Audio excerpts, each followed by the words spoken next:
Seja bem-vindo a mais um encontro com a Palavra. Nesse programa estudamos todos os livros da Bíblia, um de cada vez. E agora que estamos estudando o Novo Testamento, já chegamos às cartas pastorais de Paulo. Cartas que são destinadas aos pastores que ele designou para cuidar das igrejas em Éfeso e em Creta. As duas cartas de Timóteo e também a de Tito tratam da organização da igreja e de como plantar e cuidar da igreja. Nestas cartas, Paulo enfatiza que os líderes, os bispos e pastores devem ser maduros espiritualmente e preencher uma lista de qualificações. Uma delas é mal interpretada. Marido de uma só mulher. Bom, isso significa que o homem deve ser de uma só mulher, e não que ele só possa ter uma mulher durante toda a sua vida. Alguns entendem que o homem não pode ter sido casado com outra mulher antes da atual, ou seja, um homem divorciado não poderia ser um oficial da igreja. Se estudarmos com profundidade o texto, veremos que Paulo quis dizer que o oficial da igreja tem que ser um homem de uma só mulher, ou um homem que viva apenas com a sua mulher. As qualificações para os diáconos obedecem a um padrão tão rigoroso quanto a dos bispos e pastores. Também são determinadas certas qualificações para as mulheres destes oficiais, tão exigentes quanto a de seus maridos. Lembre-se que o propósito da carta de Paulo a Timóteo foi mostrar qual deveria ser o tipo de caráter que o homem de Deus deveria ter para liderar a igreja de Deus. Esse trecho, a respeito dos bispos e diáconos, de suas mulheres e dos padrões espirituais que eles deveriam cumprir, é um texto muito importante, mesmo que não pareça muito interessante. Paulo também alerta Timóteo quanto à apostasia. Aprendemos o que significa apostasia quando estudamos o livro de Juízes. Afastar-se do que você acreditava antes. Em 1 Timóteo capítulo 4, versículo 1, Paulo profetizou que nos últimos dias haverá muita apostasia e o Espírito revelou que muitos vão abandonar a fé e serão seduzidos por espíritos enganadores e doutrinas de demônios. Espíritos enganadores. Essa é uma expressão interessante e refere-se a tudo que é espiritual, mas que não é do Espírito Santo. Muitas pessoas não percebem isso. Estão tão determinadas a viver o sobrenatural que assim que têm contato com o mundo espiritual acham que fizeram contato com o Espírito Santo. Acabam se abrindo a qualquer espírito mundano sem perceber que são espíritos enganadores. Estes espíritos enganadores seduzem pessoas levando-as para fora da fé em Cristo. A segunda forma de apostasia citada por Paulo são as doutrinas de demônios. Doutrina significa ensino. Qual é o ensino da igreja? A doutrina da igreja é o ensino da igreja e deve estar sempre baseado nas Escrituras. No capítulo 5, versículo 16, Paulo deu um precioso conselho a Timóteo com relação às doutrinas, ou seja, às Escrituras. Atente bem para a sua própria vida e para a doutrina, perseverando nesses deveres, pois agindo assim, você salvará tanto a si mesmo quanto aos que o ouvem. Imagino que, em outras palavras, Paulo estava dizendo a Timóteo: Timóteo, existe uma época em que você, como pastor, vai ter que entrar para o clube Eu em Primeiro Lugar. A hora de entrar para este clube chega quando você passa a levantar às 5 da manhã para ler a palavra de Deus. Quando você fizer isso, preste atenção em você e nas doutrinas. Avalie sua vida pela palavra de Deus e guie-se por ela. Fique firme neste propósito, porque, se você fizer assim, salvará a você mesmo e a outros. Você não conseguirá salvar ninguém até que se salve. Você nunca deve ensinar ao seu rebanho alguma coisa que não tenha aplicado primeiro na sua própria vida, hein, Timóteo?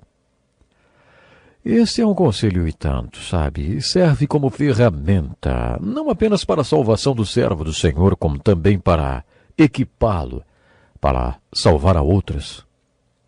A doutrina é a palavra de Deus. A palavra de Deus é a doutrina que devemos ensinar e pregar na igreja. É claro que o diabo não fica nem um pouco satisfeito com isso.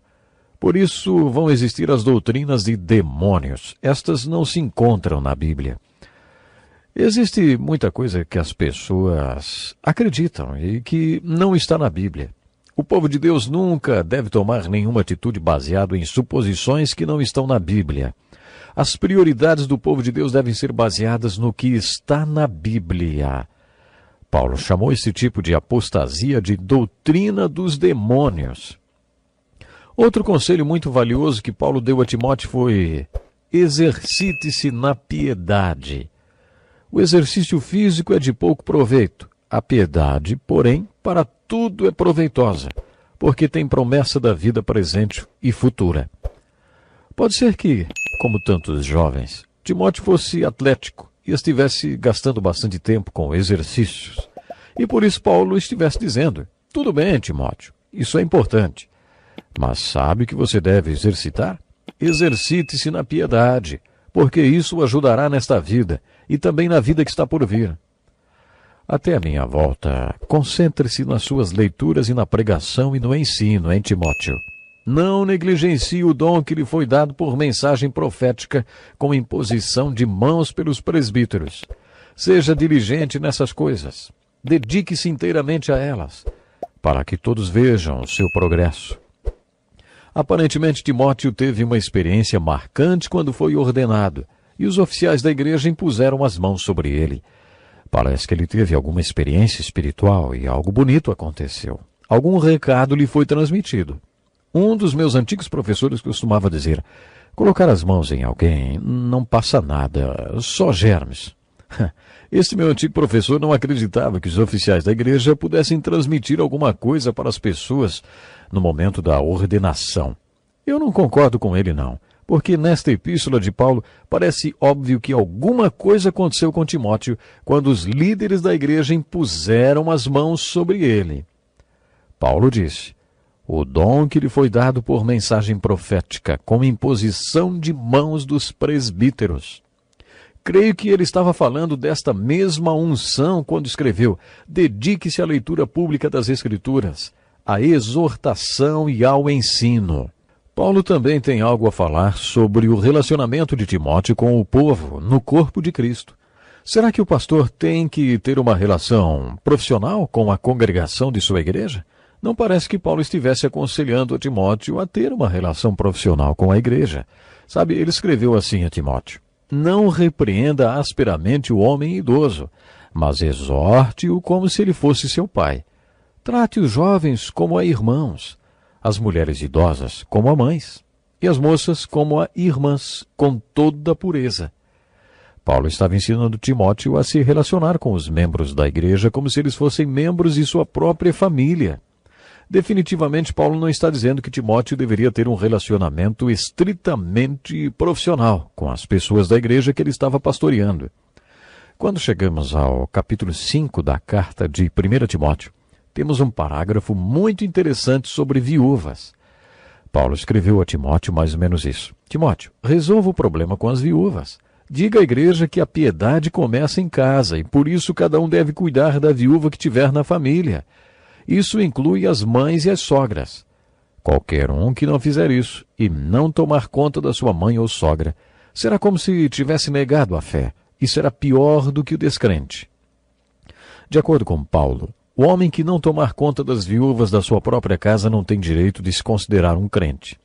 Muitas culturas, e olha que nem são culturas cristãs, zelam por suas viúvas. A segunda e a terceira geração vivem sob o mesmo teto, porque para eles é assim que deve ser. Em nossa cultura não é mais assim. Existem casas de repouso e asilos que estão fazendo muito dinheiro por aí, porque as pessoas não seguem o conselho de Paulo. Não estou dizendo que seja errado uma pessoa ir para uma casa de repouso ou uma casa de idosos. Talvez alguns até prefiram, porque sabem que precisam de cuidados médicos. Mas é importante considerar tudo com muito cuidado. Haveria um grande impacto no sistema de saúde nas casas para idosos se atendêssemos e aplicássemos este ensino que Paulo deu a Timóteo. Se alguém não cuida de seus próprios parentes e especialmente dos de sua própria família, negou a fé, e é pior que um descrente. Paulo também instruiu Timóteo com respeito aos presbíteros, a liderança da igreja. O conselho de Paulo a respeito dos bispos e pastores destacou a importância de manter um alto padrão para este cargo. Ele instruiu: não aceite acusação contra um presbítero, se não for apoiada por 2 ou 3 testemunhas. Isso é muito importante. Quando o comunismo assumiu o poder na China, a igreja não foi perseguida, nem seus líderes martirizados. Sabe por quê? Porque o comunismo conhecia a história da igreja e sabia que o sangue dos mártires cristãos foi a semente da igreja. Eles sabiam que cada vez que um mártir morria, outro se levantava no seu lugar. Por isso, os comunistas decidiram que não haveria mártires. O comunismo se infiltrou na igreja e começou a atacar o caráter de seus líderes. As igrejas chinesas plantadas por missionários não conheciam 1 Timóteo. Se conhecessem, os comunistas não teriam sido tão bem-sucedidos por lá. Foi por isso que Paulo disse: nunca deixe que ninguém acuse um pastor ou qualquer outro líder da igreja. Se alguém vier fazer uma acusação em particular contra o senhor fulano ou da sua igreja, diga: você não pode dizer nada para mim em particular, porque se você for falar alguma coisa contra o senhor fulano lá da igreja, antes de mais nada, teremos que descobrir se é realmente verdade. Se for verdade, cremos que esse nosso oficial é um homem espiritual e vai se arrepender do seu pecado. Se não for verdade, teremos que limpar o nome dele. Por isso não me diga nada em particular a respeito dele. Neste contexto, Paulo diz que se um oficial da igreja pecar, e é claro que eles pecam, eles devem ser repreendidos publicamente, porque seus ministérios são públicos. Isso é uma grande demonstração da importância de se manter um alto padrão para os líderes da igreja. Porque se o senhor fulano for censurado publicamente, todos entenderão que zelamos pelo padrão que estabelecemos para eles e que os levamos realmente a sério. Paulo advertiu Timóteo contra ser parcial nesta questão de disciplina na igreja, mesmo que a pessoa disciplinada fosse um amigo dele. Paulo diz que se um oficial da igreja pecar, deve ser disciplinado. E mais, não se precipite em impor as mãos sobre ninguém e não participe dos pecados dos outros. Conserve-se puro. Este é o conselho de Paulo a Timóteo. Temos que ficar por aqui hoje. Até o próximo programa.